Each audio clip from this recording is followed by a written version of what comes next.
With the current state of Modern Warfare 2, does Call of Duty really deserve its failure right now? You guys haven't noticed over the last couple weeks, Call of Duty, well, last couple months, Call of Duty has been in a terrible state. Views are down, player numbers are down, overall interest in Call of Duty and Modern Warfare 2 in general is down. The choices they've been making, whether it be shutting down SM2, IW4X, all these legendary Call of Duty emulators that people want to play, people want to be interested in Call of Duty, but Activision and Call of Duty itself as a whole, they do not care.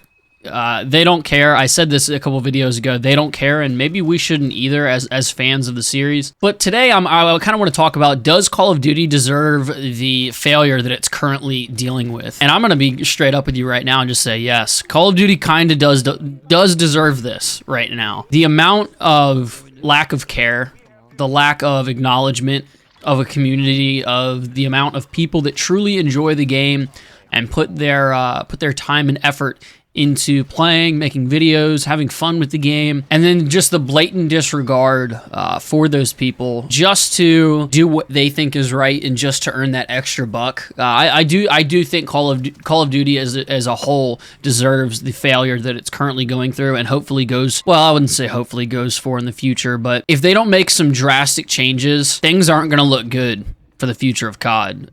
Simple as that. This gameplay we got here is a very clear example of that problem. This is a good gameplay. It starts off fantastic. We end up, I can't remember, we start off going like 16-1. We're playing some search and destroy, having a great time, kicking some ass, and I'll notice that my teammates are slowly starting to drop off. People are starting to quit because they're not enjoying the game. People aren't enjoying the game. If you play search and destroy in this game, you know that people just kind of drop off at the end of, or even towards the middle of the games, and it's very, very rare if you finish a game 6v6 or 6v5 or 5v5. Typically, you'll end a search and destroy game 6v2, 6v3. It's not that common that an entire game is finished in the entirety.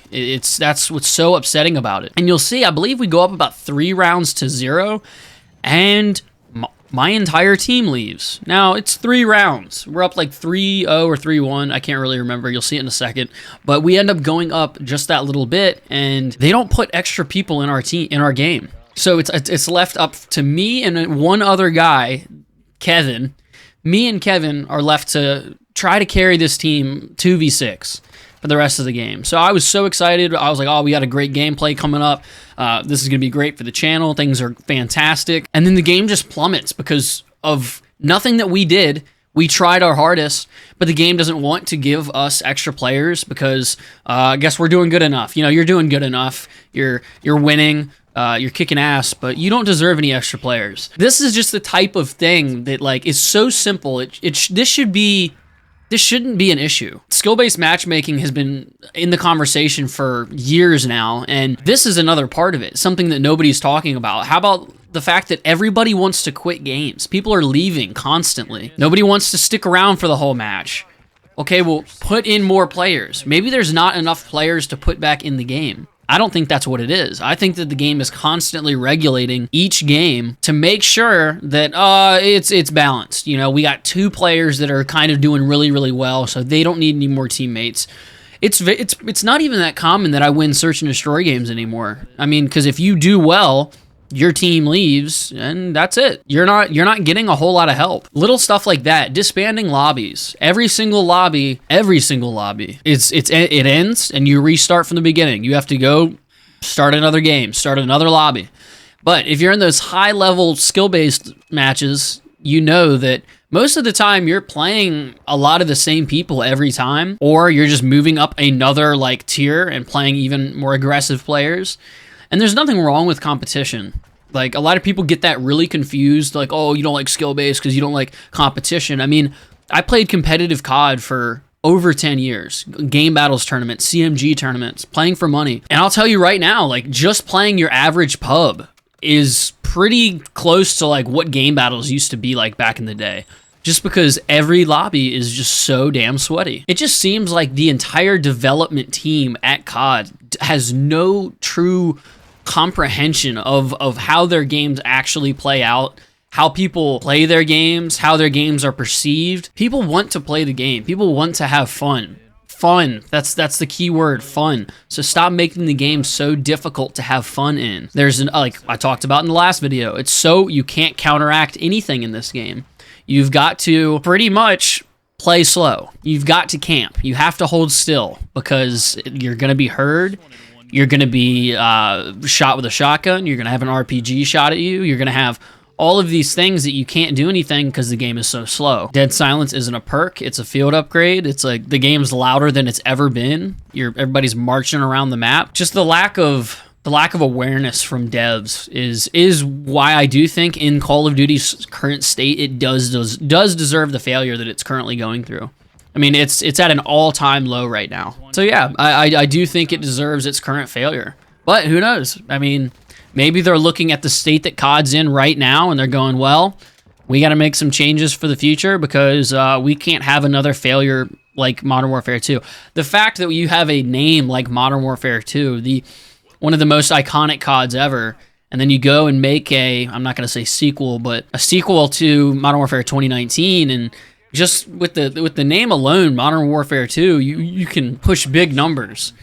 But the fact that you did something like this, that you released such an unpolished product that isn't at all what COD has ever been or should be, that's the real problem. I'm done here. I'm just saying, I hope you guys enjoyed the video, but if you want to watch the rest of the gameplay, please do. It's interesting. It started off great, like you saw, but it's so a shame that like just the state of the game in general. It really is a shame, and I hope we get back to we get back to the way things should be. So, hope you guys enjoyed. Crossing over to A.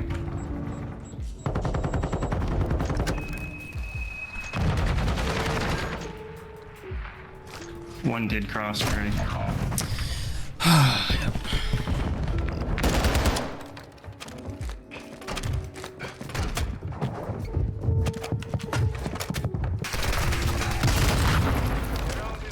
Focus on the next one.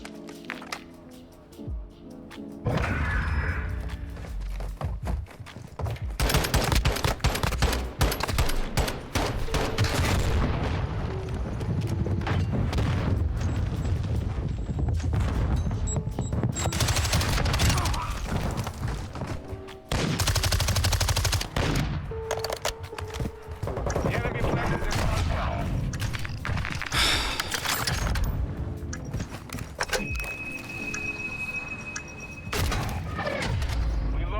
I didn't see Glenn. I just didn't see him. Yeah, he was heading in the mid fountain. I'm ghosted. I'm gonna go A. I'm gonna play slow.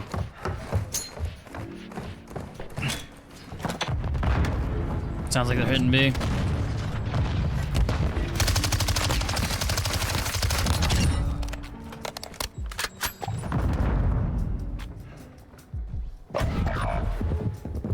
One sniping there.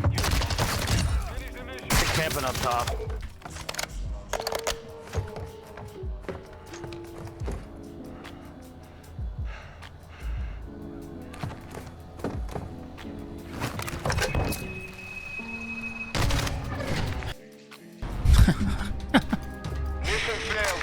I saw it scope and went right back over.